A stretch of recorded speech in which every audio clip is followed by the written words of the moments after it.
नमस्कार विद्यार्थी मित्रांनो. आजच्या लेक्चरमध्ये आपण आधुनिक भारतातीलच एक वेगळा टॉपिक दायिकतेचा विकास आणि भारताची फाळणी हा चालू करणार आहोत. आपण टप्प्याटप्प्याने ही सिरीज बघणार आहोत. तर आजचा आपला भाग आहे पहिला. तर या भागामध्ये आपण सांप्रदायिकता म्हणजे नेमकं काय आणि त्याचा परिणाम शेवटी भारताच्या फाळणीमध्ये कशा पद्धतीने घडून आला हे सर्व आपण या टॉपिक मध्ये पाहणार आहोत. बघा, सगळ्यात पहिल्यांदा आपण पाहणार आहोत मुस्लिम राजकारण आणि स्वातंत्र्य चळवळ.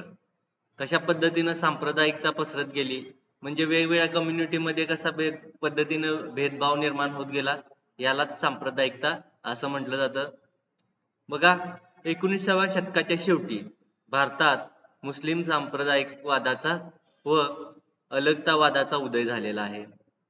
म्हणजे 19व्या शतकाच्या शेवटच्या दशकामध्ये याला सुरुवात झालेली आहे आणि त्याचा अंतिम परिणाम किंवा शेवट आपण कशात म्हणू शकतोय, तर 1947 मध्ये भारताचे दोन तुकडे झाले, म्हणजेच भारताची जी फाळणी झाली त्यामध्ये त्याचं पर्यवसन झालेलं आहे.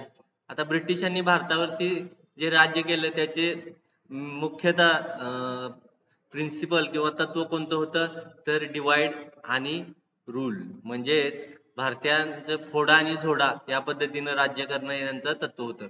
या धोरणानुसार मुस्लिमांना आपल्या बाजूस घेऊन देशात अलगतावाद त्यांनी काय केलेला होता, जोपासलेला होता. धर्म असेल, भाषा, परंपरा, रूढी, रीती या बाबतीत हिंदूंपेक्षा मुसलमान भिन्न असल्याने ते भारतीयांपेक्षा वेगळे आहेत याची जाणीव खुद्द मुस्लिमांना आणि हिंदूंनाही झालेली होती. म्हणजेच हिंदू आणि मुस्लिम हे सर्वच बाबतीत, म्हणजे त्यांचा धर्म असेल, भाषा असेल, परंपरा, संस्कृती, खानपान या सर्व बाबतीमध्ये हिंदू आणि मुस्लिम हे वेगळे होते याची जाणीव या दोन्ही समाजाला झालेली होती. मुघल साम्राज्याच्या विघटनानंतर काय झालेलं होतं, जी मुस्लिम राज्य निर्माण झालेली होती ती ब्रिटिशांनी नंतर जिंकून घेतलेली होती. ठीक आहे. 1835 नंतर इंग्रजी ही प्रशासकीय आणि न्यायालयीन भाषा ब्रिटिशांनी केली. आता भारतावरती साधारणतः 1001 वर्षाचं राज्य कोणी केलेलं होतं, मुस्लिमांनी केलेले होते. तर त्या काळामध्ये कसं होतं की उर्दू किंवा पर्शियन ही राज्याची भाषा होती. पण 1835 मध्ये ज्यावेळी ब्रिटिशांनी सक्ती केली की इंग्रजी ही प्रशासकीय आणि न्यायालयीन भाषा असणार, त्यामुळे काय झाले, उर्दू आणि पर्शियन भाषा मागे पडली. नोकरीच्या क्षेत्रातून देखील मुस्लिम काय झालेले आहेत, बाद झाले. त्यांची लष्करी भरती देखील ब्रिटिशांनी थांबवली. ब्रिटिशांचे व्यापार आणि जकात धोरण असेल, पक्क्या मालाची आयात यामुळे मुस्लिम कारागीर काय झाले, बेकार झाले. शिक्षण असेल, प्रशासन, न्याय, अर्थ, वैद्यकीय या सगळ्या क्षेत्रामध्ये मुस्लिम समाज काय झालेला होता, हिंदू समाजापेक्षा मागे पडलेला होता. उद्योग व्यवसायाच्या क्षेत्रात देखील हिंदू आणि पारशी पुढे गेले, मुस्लिम मात्र काय झाले, मागे पडले. ही सर्व कारण आहेत की मुस्लिम समाज मागे पडण्यासाठी. आता याची परिणती एक वेगवेगळ्या आंदोलनामध्ये मुस्लिमांच्या झालेल्या आहे. तर त्यातलं आपण एक आंदोलन पाहूया, वहाबी आंदोलन. बघा, वहाबी हा 18व्या शतकातील एक सुधारणावादी धर्मपंथ होता. ठीक आहे, मुस्लिमांच्या मधीलच एक सुधारणावादी गट होता हा. ठीक आहे. या संप्रदायाचा मूळ उद्देश धर्म सुधारणेचा होता, म्हणजे मुस्लिम समाजामध्ये धार्मिक सुधारणा घडवून आणणे या मतासाठी हे वहाबी आंदोलन चालू केलेलं होतं. पण त्यांनी राजकीय प्रचार कार्यास देखील नंतर प्रारंभ केला. भारतातील सर्व मुसलमानांनी एकत्र येऊन मुस्लिम सत्तेचे पुनरुज्जीवन करणे, पंजाबमधील शिखांचे आणि बंगालमधील ब्रिटिश सत्तेचे उच्चाटन करणे ही वहाबी चळवळीची उद्दिष्ट होती. म्हणजे धर्म सुधारणा तर करणं हे त्यांचं मूळ तत्व होतंच, पण त्याच्या बरोबरीनेच त्यांनी राजकीय प्रचाराला देखील सुरुवात केलेली होती. त्याच्यात परिणती त्यांनी कशात घडवायची होती, तर पंजाबमधील जे शिखांचं साम्राज्य होतं, बंगालमध्ये ब्रिटिश सत्तेनं जे आपलं बस्तान बसवलेलं होतं, याचं काय करून टाकायचं होतं, उच्चाटन करणं त्यांना करायचं होतं. बंगाल असेल, बिहार असेल, संयुक्त प्रांत, वायव्य सरहद्द प्रांत या भागातील मुसलमान या संघटनेला येऊन मिळाले. ठीक आहे. म्हणजेच त्या काळामध्ये भारताचे ज्या प्रांतामध्ये मुस्लिम बहुसंख्य होते, उदाहरणार्थ असेल बंगाल, बिहार, संयुक्त प्रांत आणि वायव्य सरहद्द प्रांत, हे सगळ्या या ठिकाणचे सगळे मुस्लिम या वहाबी आंदोलनात सामील झाले.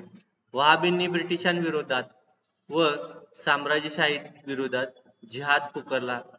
जिहाद पुकारणे म्हणजे एक प्रकारे धार्मिक युद्धासाठी त्यांनी घोषणा केली. ब्रिटिश सरकारने काय केलेलं आहे मग वहाबी आंदोलन, ब्रिटिश सरकारनं काय केलेलं आहे हे वहाबी आंदोलन दडपून टाकण्याचं ठरवलेलं आहे. ठीक आहे. 1850 ते 1850 ते 1862 या काळात काय झालेलं आहे वहाबींच्या विरोधात लष्करी कारवाई करण्यात आलेली होती ब्रिटिशांच्या तर्फे. 1863 मध्ये त्या काळचा लॉर्ड एलिगन हा व्हाईसरॉय होता. त्यानं काय केलं वहाबींच्या विरोधात लष्कर पाठवले. अशा प्रकारे ब्रिटिशांनी वहाबी आंदोलन दडपून टाकले. कारण का तर ब्रिटिशांना हे मुस्लिमांचं वहाबी आंदोलन डोईजड ठरत होतं, त्यामुळे त्यांनी ते दडपून टाकलं. आता पुढे आपण एक मुद्दा पाहूया, सांप्रदायिकतेच्या जाणीवेचा उदय. कशा पद्धतीने ही सांप्रदायिकता पसरत चालली होती ते आपण पाहूया. आधुनिक भारताच्या राजकीय विचारांच्या इतिहासात मुस्लिम सांप्रदायिक विचारांना अत्यंत महत्वाचे स्थान आहे. आधुनिक भारताचे राजकारण बदलण्यास मुस्लिम विचारवंतांनी सांप्रदायिक विचारसरणी कारणीभूत ठरली. म्हणजे आधुनिक भारताच्या इतिहासामध्ये जे राजकीय बदल किंवा राजकीय वळण एक वेगळ्या पद्धतीचं घेतलं गेलं त्याला कारण काय महत्वाचं मुस्लिमांच्या मध्ये घडून आलेली सांप्रदायिक जाणीव. सांप्रदायिक विचारसरणी ज्यांनी मांडली त्यात अग्रेसर कोण होते तर सर सय्यद अहमद खान होते, मोहम्मद इक्बाल होते, त्याचबरोबर डॉक्टर मोहम्मद अली जिना होते. हे तीन व्यक्ती आहेत की ज्यांच्यामुळं सांप्रदायिकता जास्त प्रमाणात घडून आलेली आहे. ठीक आहे. मुस्लिम सांप्रदायिक विचारांचे बीजारोपण प्रथम सर सय्यद अहमद खान यांनीच केले. सगळ्यात पहिल्यांदा मुस्लिम समाजामध्ये सांप्रदायिकता पसरवण्याचं काम कोणी केलेलं आहे सर सय्यद अहमद खान यांनी केलेलं आहे. ही सांप्रदायिक विचारसरणी 20व्या शतकाच्या पहिल्या दशकात पूर्ण भारतभर पोहोचलेली होती. भारतातील ब्रिटिश सत्ता समाप्त झाल्यास आणि ती भारतीयांच्या हाती सोपवण्यात आल्यास किंवा भारतात प्रातिनिधिक लोकशाही सरकार स्थापन झाल्यास देशातील बहुसंख्य हिंदू अल्पसंख्याक मुस्लिमांवर काय करतील वर्चस्व गाजवतील आणि त्यांचे हितसंबंध पायदळी तुडवतील. हा सर सय्यद अहमद खान यांच्या सांप्रदायिकतेचा आधार होता.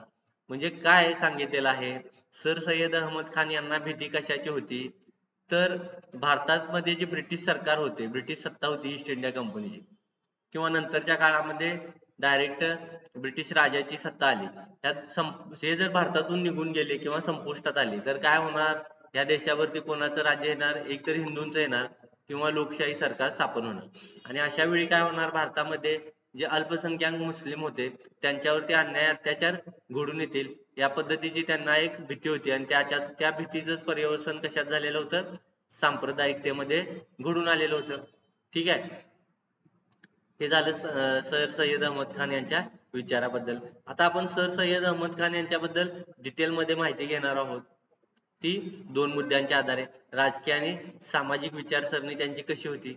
तर बघा हे जे सर सय्यद अहमद खान आहे यांचा जन्म 17 ऑक्टोबर 1817 ला कुठे झालेला आहे दिल्ली या ठिकाणी झालेला आहे. मुघल बादशाह शहाजहानच्या कारकिर्दीत त्यांचे पूर्वज भारतात आलेले होते.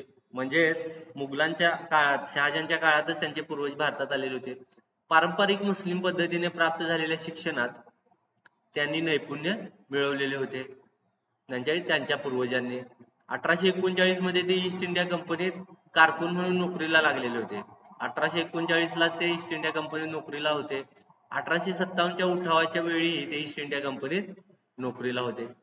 त्यांनी या उठावात मुस्लिमांनी भाग घेऊ नये असे आवाहन केलेले होते. म्हणजे मुस्लिमांनी ह्या उठावापासून अलिप्त राहावं या पद्धतीचं त्यांचं मत होतं. त्यांना ब्रिटिशांनी सितारे हिंद ही पदवी दिलेली होती. देण्याचं कारण काय तर त्या उठावाच्या वेळेस त्यांनी ब्रिटिश सरकारला आणि ब्रिटिश अधिकाऱ्यांना मदत केलेली होती, त्यामुळे त्यांना सितारे हिंद ही पदवी दिली. इसवी सन 1888 मध्ये त्यांना ब्रिटिश सरकारने सर हा किताबही दिलेला होता त्यांच्या कार्याची पोचपावती म्हणून. आता पुढे पाहूया. इसवी सन 1859 ते 1898 या त्यांच्या मृत्यूपर्यंत अहमद खान मुस्लिम शिक्षणासंबंधी काम करत होते. म्हणजे मुस्लिमांच्या शिक्षणावरती त्यांचा जास्त भर होता. 1869 ते 70 मध्ये त्यांनी त्या संदर्भात इंग्लंडला देखील भेट दिलेली होती. 1878 ते 82 या काळात ते व्हॉइसरॉय कौन्सिलचे नियुक्त सदस्य होते. म्हणजे ब्रिटिश व्हॉइसरॉय जे सदस्य नेमणूक करत होते त्या नियुक्त सदस्यांमध्ये देखील त्यांचं नाव सामील होतं. लॉर्ड डफरिन यांनी 1878 मध्ये त्यांची लोकसेवा आयोगाचे सदस्य म्हणून देखील नेमणूक केलेली होती. या लॉर्ड डफरिनच्या काळामध्येच आपली राष्ट्रीय काँग्रेसची स्थापना झालेली होती. ठीक आहे. त्यांच्या सार्वजनिक जीवनाच्या वाटचालीचे एकूण 3 टप्पे आहेत. सय्यद अहमद खान यांचं जर आपण जीवन पाहिलं तर मुळात 3 टप्प्यामध्ये आपण त्याची विभागणी करू शकतो. पहिला टप्पा इसवी सन 1859 ते 1870 दरम्यानचा. त्यानंतर दुसरा टप्पा महत्वाचा येतोय 1870 ते 1887 दरम्यान. त्या काळामध्ये त्यांनी हिंदू मुस्लिम ऐक्य आणि राष्ट्रवादाचा पुरस्कार केलेला दिसून येतोय. म्हणजे सर्वात पहिल्यांदा ते हिंदू मुस्लिम ऐक्याच्या बाजूचे होते. पण तिसऱ्या टप्प्यामध्ये काय झालेलं आहे 1887 ते 1898 दरम्यान शेवटच्या टप्प्यात काय झालेलं आहे त्यांनी मुस्लिम विभक्तवादावरती भर दिलेला आहे. म्हणजेच मुस्लिम आणि हिंदू हे वेगवेगळे आहेत या पद्धतीची विचारसरणी त्यांची तिसऱ्या टप्प्यामध्ये दिसून येते. अंधश्रद्धा, कालबाह्य प्रथा, अज्ञान आणि अविवेक याविरुद्ध त्यांनी आयुष्यभर संघर्ष केलेला दिसून येतोय. स्त्रियात शिक्षण प्रसार व्हावा, पडदा पद्धती बंद व्हावी म्हणून देखील त्यांनी जनजागृती केलेली आहे. आता त्यांनी काही ग्रंथ लिहिले ते कोणते बघा. त्यांनी मोहम्मद पैगंबरांचे चरित्र असेल, कुराणाचे विवेचन असेल यासारखे काही धार्मिक ग्रंथ लिहिले. इसवी सन 1855 मध्ये अबुल फजलचा ऐन ए अकबरी हा ग्रंथ त्यांनी संपादित केलेला होता. ठीक आहे. त्याचबरोबर पुढं 1870 मध्ये त्यांनी essay on the life of Muhammad हा ग्रंथ इंग्रजीत लिहिला आणि खुतबत ए अहमदिया हा ग्रंथ उर्दूतून प्रकाशित देखील त्यांनी केलेला आहे. परीक्षेमध्ये यांच्याबद्दल त्यांच्या ग्रंथांच्या बद्दल देखील बरीच माहिती विचारलेली गेलेली आहे आतापर्यंतच्या परीक्षेत आपण जर बघितलं तर. इसवी सन 1858 मध्ये असबाब बगावत ए हिंद व रॉयल मोहम्मडन्स ऑफ इंडिया ही पुस्तके देखील त्यांनी लिहिलेली होती. इसवी सन 1870 साली त्यांनी तहजीबुल अखलाक नावाचे वर्तमानपत्र चालू केलेले आहे. या वर्तमानपत्राबद्दल देखील प्रश्न विचारण्यात येतात. कोणतं? तहजीबुल अखलाक. या पत्राद्वारे त्यांनी मुसलमानातील काही परंपरागत रूढीवर आघात करण्यास सुरुवात केली. म्हणजेच मुस्लिमांच्या ज्या धार्मिक रूढी परंपरा होत्या त्या त्यांना नष्ट करायच्या होत्या. आता सगळ्यात महत्वाचं त्यांनी केलेलं कार्य म्हणजे हे अलीगड चळवळ आहे. अलीगड चळवळ बघा. आर्थिक आणि सामाजिक क्षेत्रात जो मुस्लिम समाज मागासलेला होता त्याचे मूळ कारण काय होते? शिक्षणाचा अभाव. मुसलमानांच्या सर्वांगीण विकासासाठी पाश्चात्य शिक्षण आवश्यक आहे असे त्यांना वाटे. जर मुस्लिमांना प्रगती करायची असेल तर शिक्षण घेणं गरजेचं आहे आणि ते देखील कोणतं? तर पाश्चात्य शिक्षण, इंग्रजी शिक्षण हे गरजेचं आहे या मताचे ते होते. 1864 मध्ये त्यांनी सायंटिफिक सोसायटीची काय केलेली आहे? स्थापना केलेली आहे. पाश्चात्य शास्त्राची मुस्लिमांना ओळख करून देणे हे या संस्थेचे उद्दिष्ट होते. ठीक आहे. आता या संस्थेने काय केलेलं आहे बघा. सायंटिफिक सोसायटीने त्या भौतिकशास्त्रातील काही ग्रंथांचे उर्दूत भाषांतर केले. त्याचबरोबर 1864 मध्ये त्यांनी गाझीपूर येथे आधुनिक पद्धतीची शाळा देखील स्थापन केलेली आहे. 1869 ते 70 मध्ये ते इंग्लंडला गेले शिक्षणाच्या कामकाजासंदर्भात. अलीगड येथे त्यांनी अँग्लो मोहम्मडन ओरिएंटल स्कूलची स्थापना केली. ठीक आहे. 1875 मध्ये या शाळेचे पुढे मोहम्मडन अँग्लो ओरिएंटल महाविद्यालयात रूपांतर झालं. पहिल्यांदा स्कूल तयार केलं, त्याच पुढं कॉलेजमध्ये रूपांतर झालं. आता अलीगड येथील महाविद्यालयाच्या स्थापनेचे उद्दिष्ट काय होते बघा. पहिलं उद्दिष्ट आहे उच्चस्तरीय मुस्लिमांना पाश्चात्य शिक्षणाची संधी उपलब्ध करून देणे. त्याचबरोबर पुढं उलेमांनी पाश्चात्य शिक्षणास केलेल्या विरोधामुळे मुस्लिम समाजाची झालेली हानी भरून काढले. म्हणजे धार्मिक जे गुरु होते, धर्मगुरु मुस्लिमांचे, त्यांनी काय केलेलं होतं? या पाश्चात्य शिक्षणाला विरोध केलेला होता. तर ते पाश्चात्य शिक्षण मिळवून देण्यासाठी हे अलीगड महाविद्यालय स्थापन करण्यात आलेलं होतं. इस्लाम एक प्रगतीशील उदार धोरणाचा धर्म आहे याची जाणीव ब्रिटिशांना करून देणं असं त्यांचं मत होतं.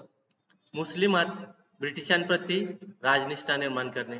म्हणजेच ब्रिटिशांचं शासन हे आपल्या दृष्टीनं एक प्रकारे वरदान आहे किंवा आपल्या दृष्टीनं ती चांगली गोष्ट आहे या पद्धतीची जाणीव मुस्लिमांमध्ये निर्माण करणं हे देखील उद्दिष्ट होतं. लॉर्ड नॉर्थब्रुकनं काय केलेलं आहे त्या काळच्या वायसरायनं अलीगड महाविद्यालयात 10,000 रुपयाची देणगी दिली. मुस्लिमांना मध्ययुगीन मानसिकतेतून आधुनिक युगात आणण्याचं देखील कार्य या अलीगड चळवळीच्या मार्फत करण्यात आलेलं होतं. नोकऱ्यात संधी उपलब्ध करून देण्याचे तसेच भारतीय राष्ट्रीय काँग्रेसच्या वाढत्या राजकीय महत्वास मुस्लिमातून विभक्तवादी विचारांचे नेतृत्व पुरवणारे अलीगड एक महत्वाचे केंद्र बनलेले. म्हणजे कोणकोणत्या गोष्टी महत्वाच्या घडून आणवायच्या होत्या यांना, तर मुस्लिमांना प्रगत विचारसरणीचं करणं, त्याचबरोबर त्यांना शासनामध्ये नोकऱ्या मिळवून देणं आणि सगळ्यात महत्वाचं म्हणजे त्या काळामध्ये भारतीय राष्ट्रीय काँग्रेसचा जो एक वाढता प्रभाव होता तो प्रभाव काय करणं, कमी करणं, ही 3 कार्य महत्वाची होती. 1920 मध्ये मोहम्मद अँग्लो ओरिएंटल कॉलेजचे रूपांतर नंतर अलीगड मुस्लिम विद्यापीठात झालेलं आहे.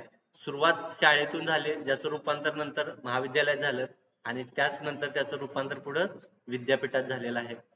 इसवी सन 1866 मध्ये अहमद खान यांनी Mohammedan Anglo Oriental Education Conference बोलवलेली होती. ठीक आहे, एक सभा बोलवलेली होती. मुस्लिमात पाश्चात्य शिक्षणाचा प्रचार करणे, सरकारी व खाजगी शाळेतून उर्दू भाषेस दुय्यम भाषा म्हणून स्थान मिळवून दिले, मुस्लिमांच्या स्त्रियांच्या शिक्षणावरती भर देणे यासारख्या प्रश्नावरती या परिषदेच्या वार्षिक अधिवेशनात चर्चा घडून येईल. ब्रिटिश शिक्षण पद्धतीचा अवलंब म्हणजे इस्लामचा त्याग नव्हे हे महत्वाचं त्यांनी मुस्लिमांना पटवून दिलं. म्हणजे ब्रिटिश शिक्षण आपण जर शिकलो त्याचा अर्थ आपण इस्लामचा त्याग करतोय असं नाही. इस्लामचे उपासक सुशिक्षित झाले तर त्या धर्माची प्रभा किंवा तेज अधिक यशस्वी होईल असं त्यांना वाटत होतं. इंग्रजी शिक्षणाच्या बरोबरच उर्दू असेल, पर्शियन, अरेबिक या भाषांचेही ज्ञान हवे अशी त्यांची भूमिका होती. शिक्षणाच्या अभावी मुस्लिम समाजाच्या राजकीय जाणीवा काय झालेल्या अप्रगल्भ राहिलेल्या होत्या. म्हणजे शिक्षणाच्या अभावी मुस्लिम समाज सर्व गोष्टींमध्ये मागे पडलेला होता हे त्यांनी दाखवून दिलेलं होतं. आता ही जी अलीगड चळवळ आहे ही अलगतावाद, द्विराष्ट्रवाद व फाळणीच्या बाजूने होती. ठीक आहे, अलीगड चळवळ काँग्रेसच्या विरोधात होती. आता मगाशीच आपण बघितलं अलीगड चळवळीने स्वातंत्र्यासाठी ब्रिटिशांच्या विरोधामध्ये कधीच लढा दिलेला नाही. म्हणजे ब्रिटिशांच्या विरोधात त्यांनी कोणती चळवळ आंदोलन केलेलं नव्हतं. सर सय्यद अहमद खान हे विचारांनी काय होते, सुधारणावादी होते. त्यांनी मुस्लिम समाजातील पडदा पद्धती असेल, बहुपत्नीत्वाची प्रथा याला देखील विरोध केलेला होता. कुराणासंबंधी त्यांचा दृष्टिकोन देखील प्रगत होता. त्यामुळे त्यांना जे उलेमा होते किंवा धर्मगुरू होते मुस्लिम ते धर्मद्रोही समजत असत. मुस्लिम समाजात टप्प्याटप्प्याने परिवर्तन आणावे लागेल असे ते म्हणत असत. मुस्लिमांनी मध्ययुगीन चालीरीती विचार पद्धतीचा त्याग केला पाहिजे यासाठी त्यांनी आग्रह धरलेला होता. मुस्लिम समाजातील स्त्रियांचे स्थान उंचावण्यासाठी त्यांनी प्रयत्न केले. सर सय्यद अहमद खान यांनी सुरू केलेली अलीगड चळवळ ही आधुनिक भारतातील मुस्लिमांच्या विचारातील एक महत्वाचा टप्पा आहे. ठीक आहे, म्हणजे ही अलीगड चळवळीच्या माध्यमातून सर सय्यद अहमद खान यांना मुस्लिमांच्या मध्ये सामाजिक, राजकीय आणि शैक्षणिक या पद्धतीचे बदल घडवून आणायचे होते. तर आजच्या लेक्चर हे पहिलं लेक्चर होतं. आपण बघितलेला टॉपिक कोणता, सांप्रदायिकचा विकास आणि भारताची फाळणी याच्या मधला. याचा पुढचा भाग आपण पुढच्या लेक्चर मध्ये पाहू. आजच्या पुरतं इतकंच. धन्यवाद.